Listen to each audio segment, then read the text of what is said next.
Bismillah, alhamdulillah, wassalatu wassalam ala rasulillah, assalamu alaikum wa rahmatullahi wa barakatuh.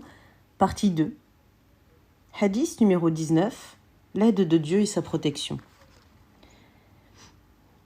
Ibn Abbas radiallahu anhu a dit: un jour que je me trouvais en croupe derrière le prophète alayhi salatu wassalam, il a dit: ô jeune homme, je vais t'apprendre quelques paroles. Montre-toi attentif envers Dieu et Dieu te protégera.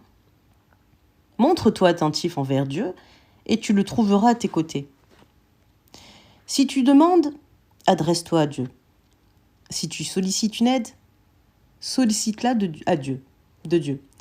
Sache que si toute la communauté se réunissait pour t'apporter un quelconque bienfait, tu ne profiteras que de ce que Dieu a inscrit pour toi. Inversement, si elle s'unissait pour te nuire, elle ne pourrait le faire que dans la mesure où cela a été décrété par Dieu. Désormais, les plumes de la destinée sont rangées et l'encre des feuilles est séchée. Hadith rapporté par At-Tirmidhi. Dans une autre version que celle d'At-Tirmidhi, on trouve: montre-toi attentif envers Dieu et tu le trouveras devant toi. Et rappelle-toi de Dieu dans l'aisance, et il se rappellera de toi dans la gêne. Sache que ce qui t'a manqué ne t'était pas destiné. Sache que le triomphe accompagne la patience, que le soulagement fait suite à l'affliction et que la facilité suit la difficulté. Alors, ce qu'il faut retenir de ce hadith: Allah Azza wa Jal se tourne vers le serviteur qui se conforme à ses commandements, ne franchit pas ses limites, s'acquitte de ses obligations et ne les néglige pas. S'écarte des interdits, place un écran entre lui et les interdits. Il préserve sa religion, protège sa foi de toute déviation, le prémunit contre les idées lancinantes de l'ego, ainsi que de l'égarement et des démons aussi bien humains que djinns. Il le met à l'abri du mal, de l'injustice. Il protège sa famille, ses enfants et ses proches. Et Allah Azza wa Jal se trouve toujours aux côtés de celui qui respecte ses commandements. Il aide et le secourt. Il le guide vers le droit chemin toutes les fois que les ténèbres s'épaississent et qu'il se trouve dans la difficulté. Celui qui, pendant sa jeunesse, a été attentif envers Allah Azza wa Jal, il le sera envers lui lorsqu'il deviendra vieux et que ses forces s'affaibliront. Et le jour de la résurrection, Allah Azza wa Jal l'honorera et le couvrira de l'ombre de son trône là où il n'y aura pas une autre ombre que la sienne. Donc il convient de se tourner constamment et exclusivement vers Allah Azza wa Jal, le puissant, de ne demander don, secours ou aide que de lui. Et personne ne peut faire un mal que Allah Azza wa Jal n'a pas décrété. Il le repoussera loin de son serviteur. De même, personne ne peut quelque bien pour le serviteur, à moins que Allah Azza wa Jal le veuille. Et la patience, justement, consiste à maîtriser l'ego, de sorte qu'il se conforme aux exigences de la raison et de la loi. La patience permet d'obtenir ce que l'on recherche, de vaincre l'ennemi, qu'il soit caché, comme l'ego, la passion, Satan, ou apparent. Et c'est pourquoi Allah Azza wa Jal en a fait la matière même de l'épreuve qu'il fait subir à ses adorateurs dans ce monde, révélant ainsi la vraie nature des gens et le degré de leur foi. L'agrément divin, la sérénité de l'âme, le soutien, l'aide et l'amour de Allah Azza wa Jal sont quelques-uns des fruits que cueille dans ce monde celui qui se montre patient. Il y a aussi le fruit eschatologique, à savoir le délice permanent que l'on obtient en abondance et sans subir de jugement. Hadith numéro 20, la pudeur fait partie de la foi. Selon Abu Masoud Uqba ibn Amru al-Ansari al-Badri, radiallahu anhu, le prophète a dit: fait partie de ce que les gens ont retenu comme parole des premiers temps de la prophétie. Si tu n'éprouves aucune pudeur, alors agis comme tu l'entends. hadith rapporté par le Bukhari. Ce qu'il faut retenir de ce hadith. La pudeur est l'essence des bons caractères et le plus puissant motif d'accomplissement du bien et de renoncement au mal. La pudeur est un caractère louable chez l'homme lorsqu'elle incite à bien agir et à s'abstenir des vilenies et des vices.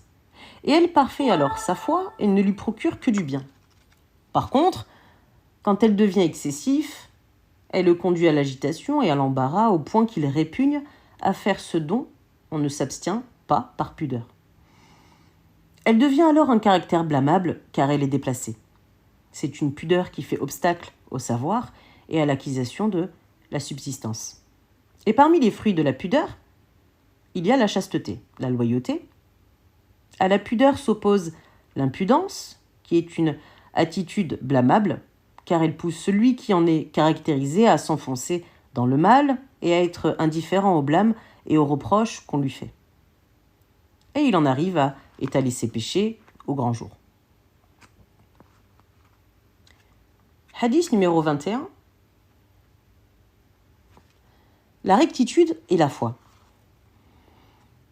Sufyan ibn Abdullah radiallahu anhu a rapporté: Je demandais au prophète alayhi salatu wassalam, enseigne-moi une parole en matière d'islam qui me dispense d'interroger un autre que toi. Il répondit: Dis, je crois en Allah Azawajal. Ensuite, agis en toute rectitude.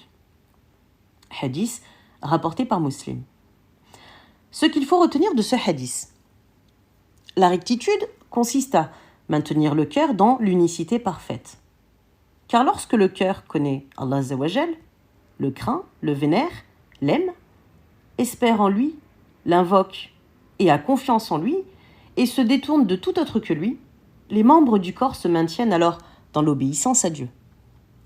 Et la rectitude consiste, l'ultime degré que l'on peut atteindre dans le parachèvement des connaissances et des états, dans la purification des cœurs, tant au niveau de la parole qu'à celui des actes, et dans l'épuration de la foi des innovations et de l'égarement bien sûr. L'homme ne peut concrétiser véritablement et entièrement la rectitude, car les négligences de sa part sont inéluctables. Et c'est pourquoi il est nécessaire qu'il sollicite continuellement le pardon de Allah Azawajal pour ses écarts et ses insuffisances, se repente et revienne vers la voie de la rectitude. Donc le musulman doit se fixer comme but la rectitude et cheminer sans relâche vers elle. Et ceux qui suivent le chemin de la rectitude méritent que les anges descendent sur eux en ce monde afin qu'ils éloignent de la crainte et l'affliction, leur annoncent la bonne nouvelle du paradis et leur déclarent qu'ils sont à leur côté en ce monde et dans la vie dernière.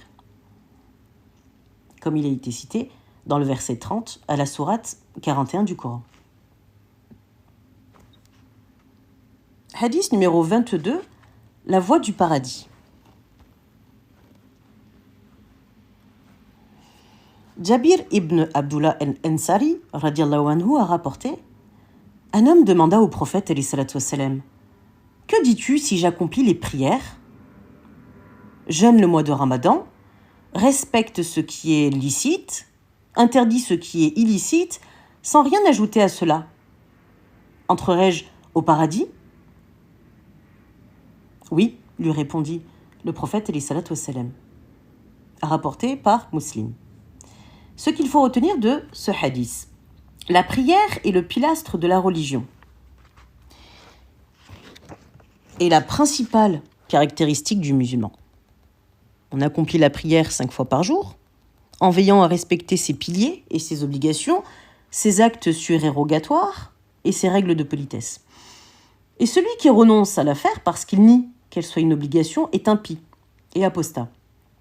Celui qui y renonce par paresse et négligence, tout en reconnaissant son caractère obligatoire, est un prévaricateur, un fasiq.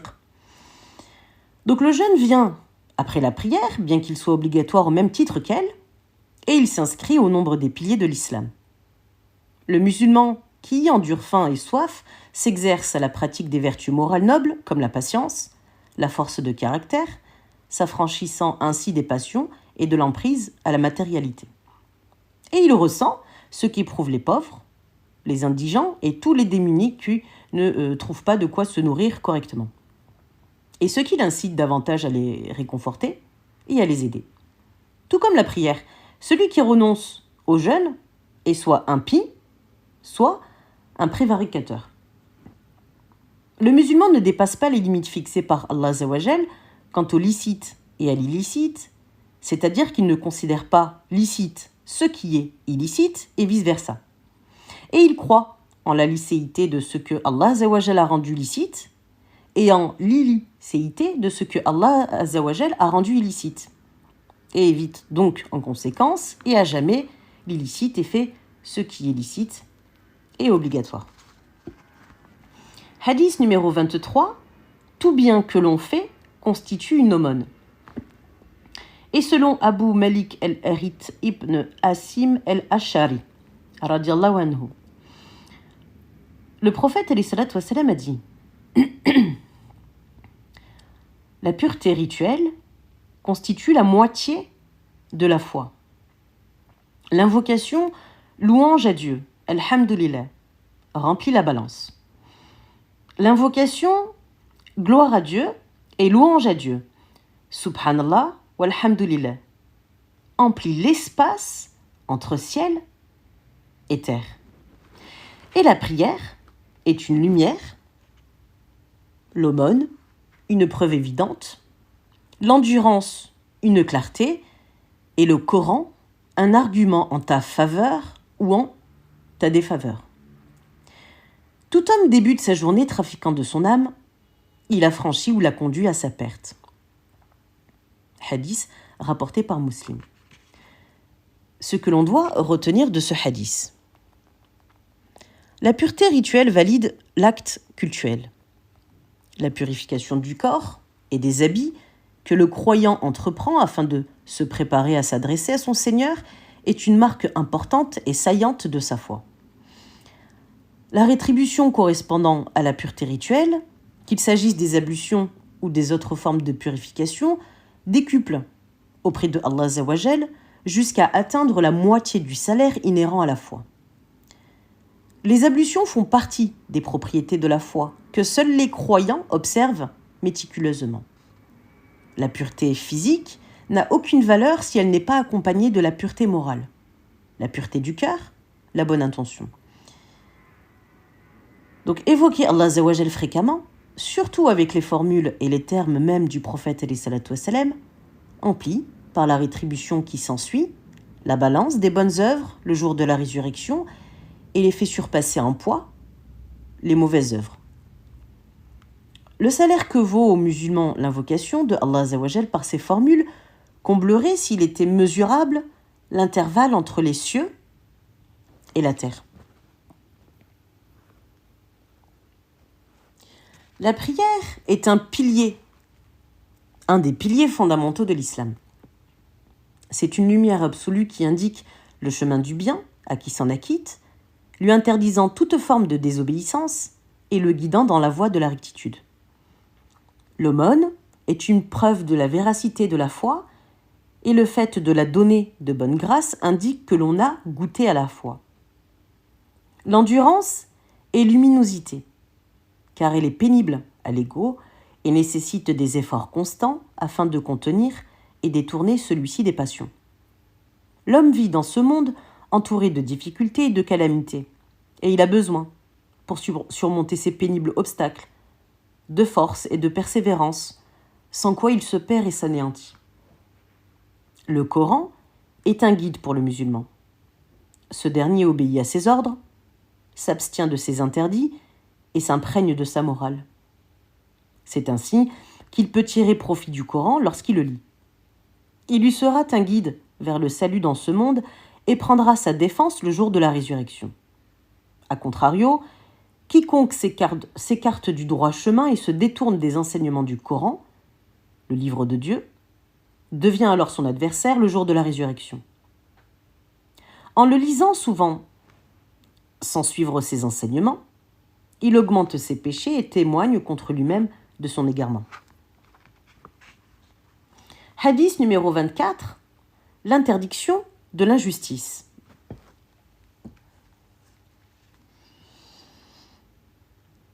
Abu Dar el-Rifari radiallahu anhu a rapporté que le prophète alayhi salatu wassalam a dit que Allah azza wa jal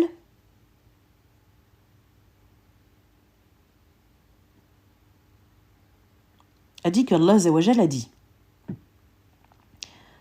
Ô mes serviteurs,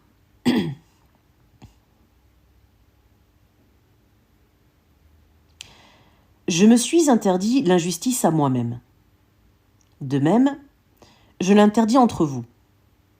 Aussi, ne vous livrez pas à l'injustice les uns envers les autres. Ô mes serviteurs, égarés, vous l'êtes tous, excepté celui que je guide. Demandez-moi donc de vous guider. Je vous guiderai. Ô mes serviteurs, affamés vous l'êtes tous, excepté celui que je nourris. Sollicitez donc de moi votre nourriture, je vous nourrirai. Ô mes serviteurs, nus vous l'êtes tous, excepté celui que j'ai vêtu. Demandez-moi donc de vous vêtir, je vous habillerai. Ô mes serviteurs, vous péchez la nuit et le jour, et c'est moi qui pardonne tous les péchés. Implorez donc mon pardon, je vous pardonnerai. Ô mes serviteurs, vous ne sauriez me nuire et vous ne sauriez m'être utile en cherchant mon profit. Ô mes serviteurs, si le premier d'entre vous et le dernier d'entre vous, les humains parmi vous et les djinns parmi vous, étaient tous aussi pieux que le cœur de l'homme le plus pieux qui soit parmi vous, cela n'accroîtrait en rien mon royaume. Ô mes serviteurs, si le premier d'entre vous et le dernier d'entre vous, les humains parmi vous et les djinns parmi vous, étaient tous aussi débauchés que le cœur de l'homme le plus débauché, qui soit parmi vous, cela ne diminuerait en rien mon royaume. Ô mes serviteurs, si du premier au dernier d'entre les hommes et les djinns, tout se trouvait assemblé en un seul endroit et m'implorait, j'accorderais à chacun sa demande et cela ne diminuerait en rien ce que je possède. Pas plus qu'une aiguille enfoncée dans la mer ne diminue celle-ci. Ô mes serviteurs, ce sont vos actes dont je tiens compte et c'est selon eux que je vous rétribuerai. Aussi, celui qui en récoltera du bien, qu'il remercie Dieu. Quant à celui qui recueillera autre chose que cela, qu'il ne s'en prenne qu'à lui-même. Hadith, rapporté par Muslim. Ce que l'on doit retenir de ce hadith. Donc le hadith numéro 24, qui s'intitule « L'interdiction de l'injustice ». Allah Azza wa Jal s'interdit l'injustice envers ses serviteurs et interdit aux gens de se livrer à l'injustice. Comme on l'a vu, l'injustice peut s'exercer contre soi-même. La forme la plus grave en est alors l'associationnisme. Toutes les autres désobéissances sont autant d'injustices que l'homme commet à son propre détriment, car il s'expose à la sanction dans ce monde et au châtiment dans l'au-delà. L'on peut aussi être injuste envers autrui. Donc l'injustice est la cause de la décadence des nations, de l'anéantissement des civilisations et de la perte aussi du bien-être en ce monde. En outre, elle entraîne la malédiction divine dans l'autre monde. Et personne ne peut se passer de l'aide de Allah Azza wa Jal, tant pour acquérir le bien que pour se mettre à l'abri du mal. Toutes les créatures ont besoin qu'Allah Azza wa Jal les guide, assure leur subsistance dans ce bas monde, absolve leurs péchés et les touche de sa miséricorde dans l'autre monde. Donc c'est pourquoi le musulman se rapproche de Allah Azza wa Jal en manifestant son besoin et sa dépendance vis-à-vis de son Seigneur. Et sa véritable soumission à Allah Azza wa Jal prend l'une des trois formes suivantes: la sollicitation de son aide, l'invocation pour que il le guide et l'obéissance totale au commandement de Allah Azza wa Jal. Hadith numéro 25. Le bienfait de Dieu et l'ampleur de sa miséricorde. Selon Abu Dar radiallahu anhu, certains compagnons demandèrent au prophète alayhi salatu wassalam: Ô envoyé de Dieu, les gens fortunés accaparent toutes les récompenses, ils prient comme nous prions, jeûnent comme nous jeûnons, et pratiquent l'aumône avec le surplus de leur richesse. Et le prophète alayhi salatu wassalam leur répondit: Dieu ne vous a-t-il pas accordé de quoi faire l'aumône? Chaque fois que vous dites « gloire et pureté à Dieu », c'est une aumône. Chaque fois que vous dites « Dieu est le plus grand », c'est une aumône. Et chaque fois que vous dites « la louange est à Dieu », c'est une aumône. Chaque fois que vous dites « il n'est de Dieu que Dieu », c'est une aumône. Recommander le bien est une aumône. Interdire le mal est une aumône. Même dans vos rapports avec vos femmes, il y a une aumône. Ils dirent « Ô envoyé de Dieu, l'un d'eux recevrait-il une rétribution lors même qu'il satisfait son désir charnel ?» Et il dit « Que pensez-vous s'il avait satisfait illicitement? N'aurait-il pas commis un péché? C'est ainsi, lorsqu'il le satisfait licitement, il en est récompensé. » Hadith rapporté par Muslim. Ce que l'on doit retenir de ce hadith numéro 25, le bienfait de Allah Azzawajal et l'ampleur de sa miséricorde. Celui qui ne possède pas un surplus de biens lui permettant de faire des aumônes peut dire « Gloire et pureté à Dieu »,« Dieu est le plus grand »,« La louange est à Dieu »,« Il n'est de Dieu que Dieu », et car chacune de ces formules-là lui vaudra un salaire équivalent à une aumône. L'aumône est préférable à l'évocation pour celui qui a des biens et qui est capable d'en faire don, car l'aumône profite à un grand nombre de personnes, alors que le bienfait de l'évocation se limite au seul évocateur. Si le riche associe aumône et évocation, son mérite bien sûr ne sera que plus grand auprès de Allah Azzawajal. La prescription du bien et la proscription du blâmable est une obligation à caractère collectif. Elle assure une récompense égale, voire supérieure, à celle de la personne qui dépense de ses biens en aumône. Et celui qui s'acquitte de son devoir conjugal pour préserver sa chasteté, celle de son épouse, en récolte une récompense. Hadith numéro 26, la conciliation entre les gens avec l'esprit de justice. Abu Huraira radiallahu anhu rapporte que le prophète a dit « Chaque jour où le soleil se lève, l'homme doit une aumône pour chacune de ses articulations. Pratiquer l'équité entre deux personnes est une aumône.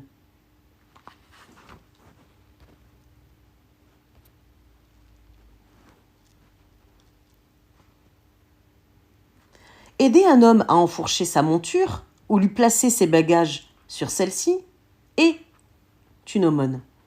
Dire une bonne parole est une aumône.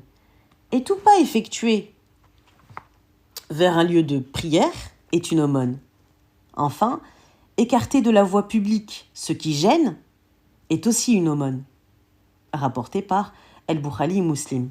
Donc je répète.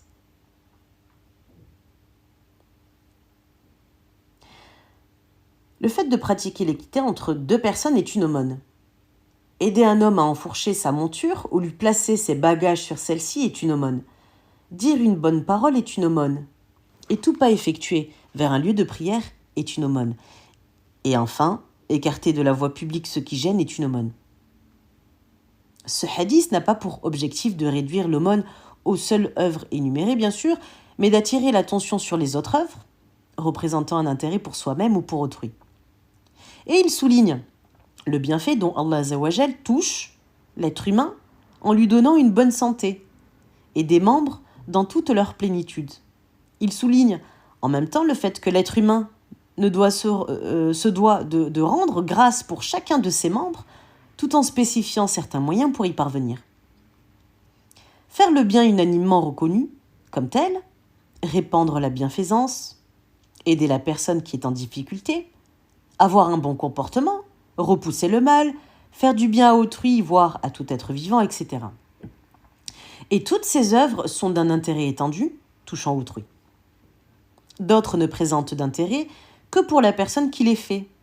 C'est le cas de l'évocation, la glorification, la profession de foi, la demande d'absolution. C'est aussi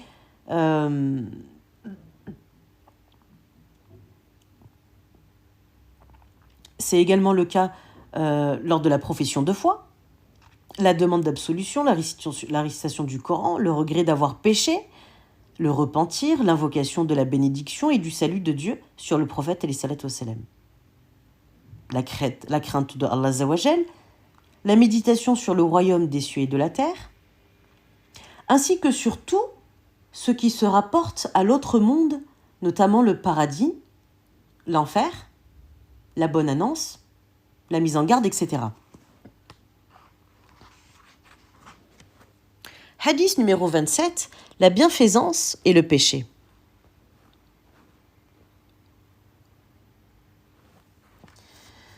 An-Nawas ibn Saman radiallahu anhu rapporte que le prophète a dit: le bien, c'est le bon caractère. Le péché, c'est ce qui trouble intérieurement et ce qu'on n'aime pas dévoiler aux autres. Rapporté par Muslim. Wabiza ibn Mabad raconte qu'il se rendit auprès du prophète qui lui dit: es-tu venu t'informer au sujet du bien? Oui. Consulte ton cœur, dit le prophète car le bien est ce qui procure à ton âme et à ton cœur tranquillité et sérénité, alors que le péché te trouble intérieurement et suscite dans le cœur l'embarras, même si les gens doctes t'apportaient toutes les justifications juridiques possibles. Et ça a été rapporté par Ibn Hanbal et Ad-Darami. Ce que l'on doit retenir de ce hadith: le bien englobe tous les actes d'obéissance, qu'ils soient cachés, comme la foi en Dieu, les anges, les livres, les prophètes et le jour dernier, ou apparents, comme la dépense des biens dans ce qui plaît à Dieu, la prière, la zakat, le fait de tenir parole, le bon comportement à l'égard d'autrui, la patience devant les adversités telles que la maladie, la pauvreté, et dans l'accomplissement des actes d'obéissance. Le cœur du croyant s'apaise à l'évocation de Allah Azawajal et se détend grâce à la lumière de la foi. C'est pour cette raison que lorsque le croyant est envahi de doutes, il doit s'en remettre à son propre cœur. S'il trouve une quiétude, ce sera un acte de bien. Dans le cas contraire, ce ne pourra être qu'un méfait. Et le péché se reconnaît à 2 signes. Le premier est intérieur.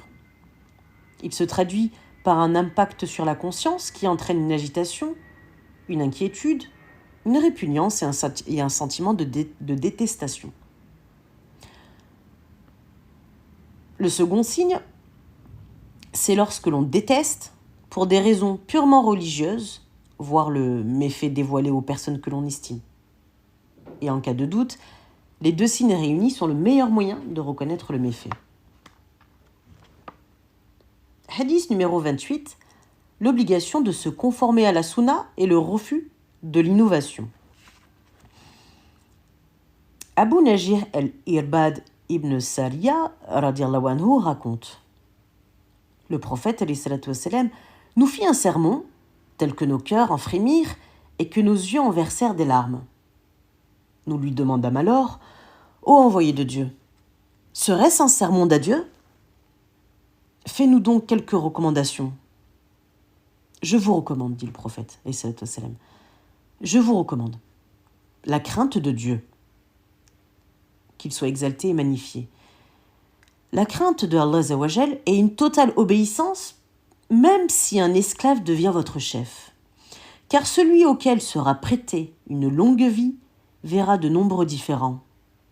Aussi, tenez-vous fermement à ma sunna et à celle des califes, orthodoxes bien guidés.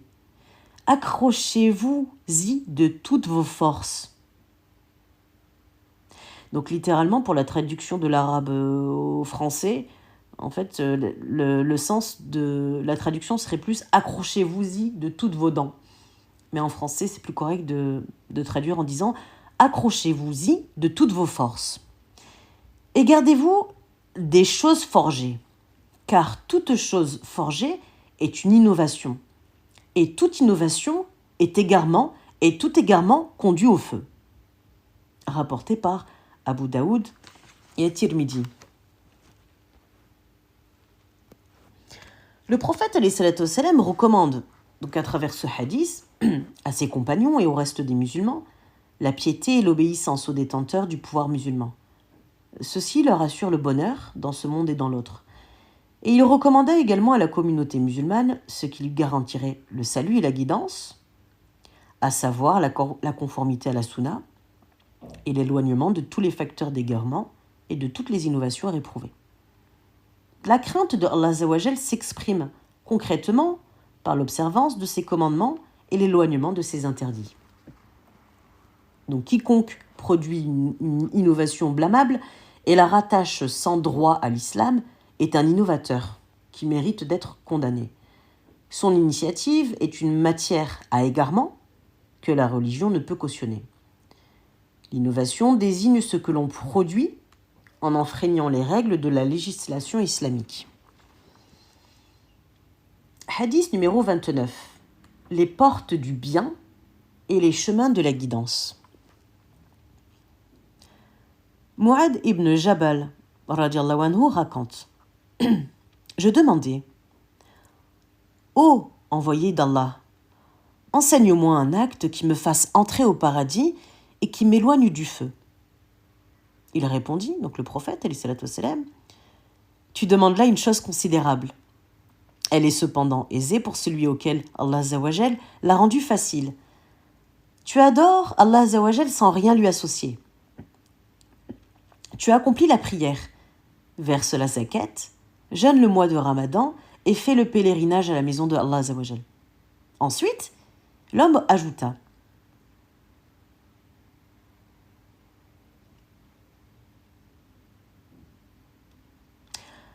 Ensuite, le prophète alayhi salatu wassalam ajouta « Ne t'indiquerai-je pas les portes du bien ? Le jeûne est une préservation. L'aumône éteint le péché comme l'eau éteint le feu.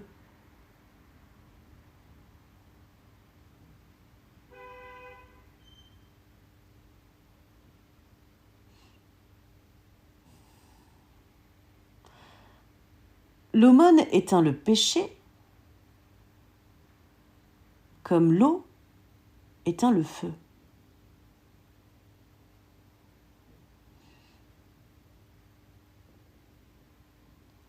Et enfin, la prière de l'homme faite au sein de la nuit. Ensuite, il récita « Ceux dont les flancs s'arrachent à leur couche pour invoquer leur Seigneur, par crainte et désir, et font l'aumône de ce dont nous les avons pourvus. Aucune âme ne peut savoir ce qu'il leur est réservé comme plaisir de l'œil, en récompense de ce qu'ils faisaient. » Ensuite il reprit « Ne t'informerai-je pas de la tête de l'édifice, de sa colonne et du sommet de son dôme ?» Je répondis « Certes, ô envoyé de Dieu. » Et le prophète, alayhi salatu wassalam, lui dit « La soumission. La soumission est l'édifice, la prière, sa colonne. La soumission est l'édifice, la prière, sa colonne, et le djihad, la cime du dôme. » Puis, il ajouta « Ne t'apprendrai-je pas ce qui soutient tout cela ? » Certainement, répondis-je, ô envoyé de Dieu. Alors, saisissant sa langue, il dit « Préserve-toi de celle-ci. » Ô prophète de Dieu, demandai-je, serons-nous vraiment punis pour nos paroles ? Puisse ta mère te perdre, ô Mu'ad. Y a-t-il autre chose qui précipite les gens ? La face dans le feu, si ce n'est la récolte de ce qu'ont proféré leur langue ? Rapporté par At-Tirmidhi.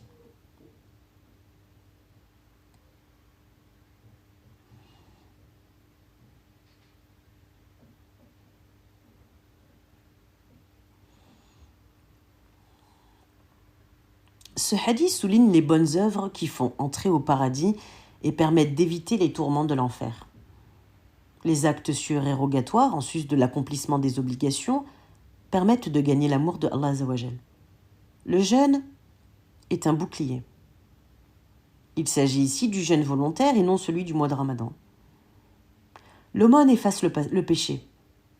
Il s'agit ici de l'aumône surérogatoire et non pas de l'impôt social purificateur zakat. et elle efface les petits péchés. L'aumône.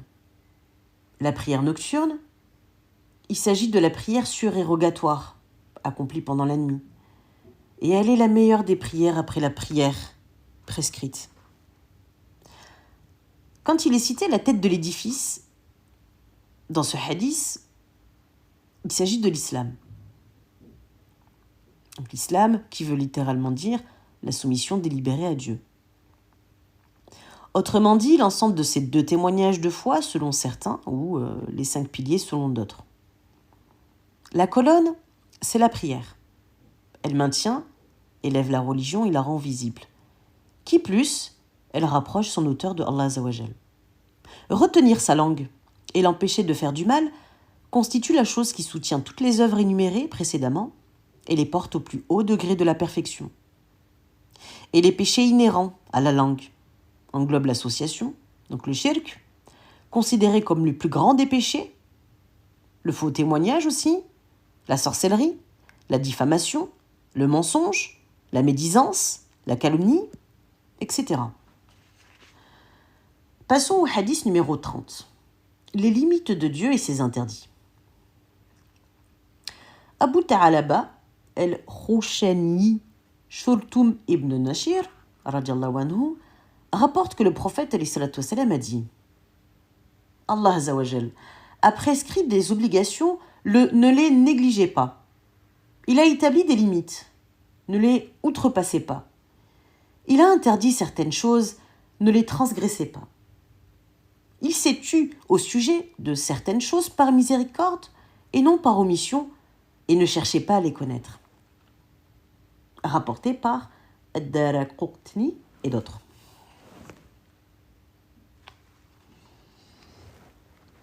Ce que l'on doit retenir de ce hadith, donc le numéro 30, c'est que les obligations sont des actions. Les obligations sont des actions dont l'accomplissement a été rendu obligatoire par Allah Azawajal. Il s'agit notamment de la prière, on l'a vu, de la zakat, du jeûne du mois de Ramadan et du pèlerinage. Les obligations se divisent en 2 catégories. Premièrement, on a les obligations à caractère individuel. Fard, ayn. Se divise en 2 catégories. Premièrement, on a les obligations à caractère individuel. Fard. Premièrement, on a les obligations à caractère individuel. Fard, ayn.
On va reprendre.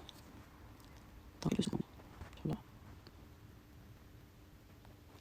On reprend. Hadith numéro 30, les limites de Dieu et ses interdits. Donc ça, on l'a étudié. On a lu le hadith et on a été à ce qu'il faut retenir de ce hadith. Le numéro 30, les limites de Dieu et ses interdits. Donc on était en train d'étudier les 2 obligations, les 2 catégories d'obligations. Quelles sont-elles? Donc on disait que les premières obligations sont à caractère individuel. Et on nomme ça en arabe le fard ayn. Et ces obligations-là s'imposent à chaque croyant. C'est le cas notamment donc des 5 piliers. Et ensuite, donc le deuxième type de catégorie d'obligations, il s'agit des obligations à caractère collectif, qu'on nomme en arabe le fard kifaya, Si des individus s'en acquittent, les autres en sont dispensés. Et toutefois, si aucun musulman ne les observe, toute la société aura à en répondre. Il est donc interdit de s'approcher des choses formellement interdites et qui sont mentionnées dans le Coran et la Sunna du prophète. Il est interdit d'abuser de questions ou de trop insister sur des détails. Le musulman doit prendre garde à la tendance qui consiste à vouloir approfondir les questions au-delà de leurs limites et se conformer à l'attitude médiane, c'est-à-dire celle des compagnons. Les questions relevant de l'invisible, ghaib, et des choses auxquelles il faut croire, font partie de ce qu'il ne faut pas chercher à approfondir. Car cela pourrait engendrer la perplexité et le doute, voire le déni. Hadith numéro 31, la réalité du renoncement et ses fruits. Abu al-Abbas Sahl ibn Sa'd al-Saïdi radiallahu anhu a dit: un homme vint trouver le prophète alayhi salatu wassalam, et lui demanda: ô envoyé de Dieu, indique-moi une action qui me fasse aimer de Dieu et des hommes. Le prophète alayhi salatu wassalam, lui répondit: renonce au monde et Dieu t'aimera. Ne convoite pas les biens des gens et ceux-ci t'aimeront. Renonce au monde et Dieu t'aimera. Ne convoite pas les biens des gens et ceux-ci t'aimeront. Hadith rapporté par Ibn Majah et d'autres traditionnistes. Ce hadith comprend deux grandes recommandations faites par le prophète alayhi salatu wassalam. Donc la première, il s'agit de la renonciation au bas monde qui permet aux serviteurs de gagner l'amour de Allah Azza wa Jal. Et la deuxième, la renonciation au bien des gens qui permet de gagner leur amour et leur considération. Le serviteur peut se détacher de ce bas monde pour plusieurs raisons, dont en voici quelques-unes. Le fait de se rappeler de l'autre monde et le fait que tout homme se tiendra devant son Créateur un jour et qu'il sera jugé et rétribué.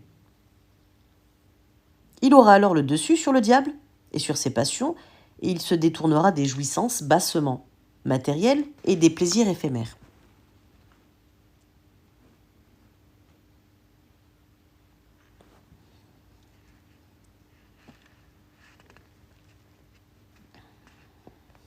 Autre raison, ne pas oublier que les jouissances de ce bas monde détournent le cœur et empêchent d'atteindre les plus hauts degrés auprès d'eux, Allah Azza wa Jal. Qui plus est, le serviteur sera longuement interrogé au jour du jugement pour voir si justement il a remercié Allah Azza wa Jal comme il s'y est pour ses bienfaits. Les biens de ce monde sont source de grande fatigue et d'humiliation pour l'homme qui les recherche. Et pour gagner l'amour de Allah Azza wa Jal, il faut renoncer au bas monde. Être ascète, au sens où l'entend l'islam bien sûr.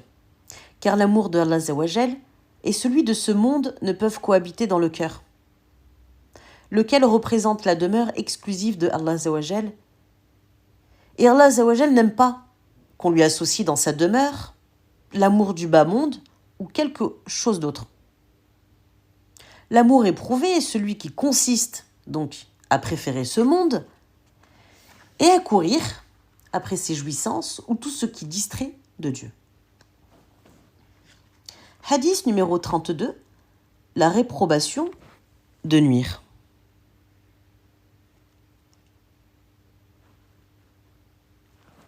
D'après Abu Zaïd,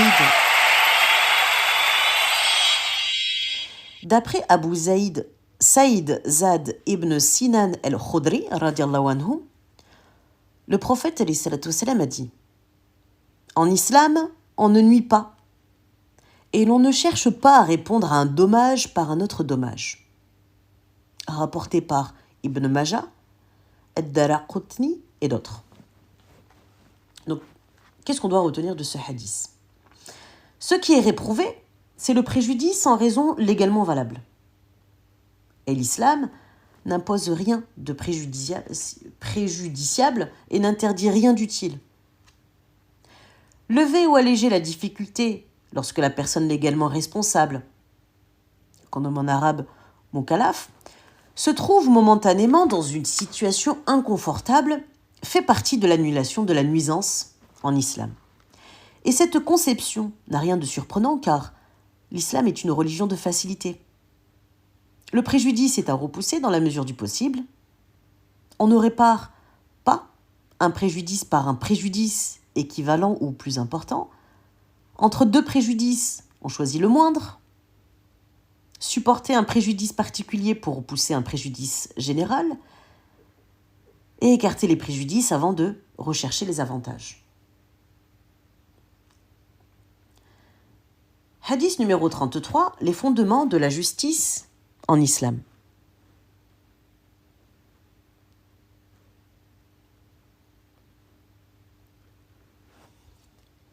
Selon Ibn Abbas, radiallahu anhu, le prophète a dit « Si l'on accordait aux gens toutes leurs réclamations, il y aurait des gens qui réclameraient les biens et la vie d'autrui. Cependant, au plaignant de fournir la preuve et à l'accusé qui nie, de témoigner sous la foi du serment. »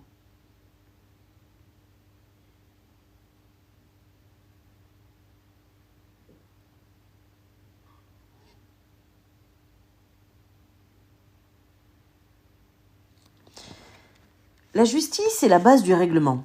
Alors, ce hadith a été authentifié par Al-Bukhari et Muslim. Ce hadith a été authentifié par Al-Bayhaqi et d'autres, oui. Et comme je l'ai dit, il a été en partie authentifié par Al-Bukhari et Muslim. Ce qu'on doit retenir du hadith numéro 33 sur les fondements de la justice en islam, la justice est la base du règlement des différends, mais également le moyen de mettre fin au conflit et de préserver les droits des gens. C'est pourquoi l'islam a établi des règles qui interdisent aux âmes malades de violer les droits d'autrui et qui préservent la communauté contre l'injustice. La meilleure preuve en est ce hadith qui pose cette condition que je cite: le plaignant doit apporter la preuve évidente de ce qu'il avance afin que sa plainte soit prise en considération et que le jugement soit prononcé en sa faveur. Le plaignant doit apporter la preuve évidente de ce qu'il avance afin que sa plainte soit prise en considération et que le jugement soit prononcé en sa faveur. Hadith numéro 34. Et donc, il nous en reste encore 6. Hadith numéro 34. Éliminer le blâmable est une obligation islamique. Abu Saïd al-Khudri, radiallahu anhu, a rapporté: j'ai entendu le prophète alayhi salatu wassalam dire: celui qui d'entre vous aperçoit une chose répréhensible, qui la redresse de la main. S'il ne le peut pas, qu'il le fasse de sa langue. S'il ne le peut pas, qu'il le fasse de son cœur. Et cette dernière attitude constituant le degré le plus faible de la foi. Authentifié par Muslim.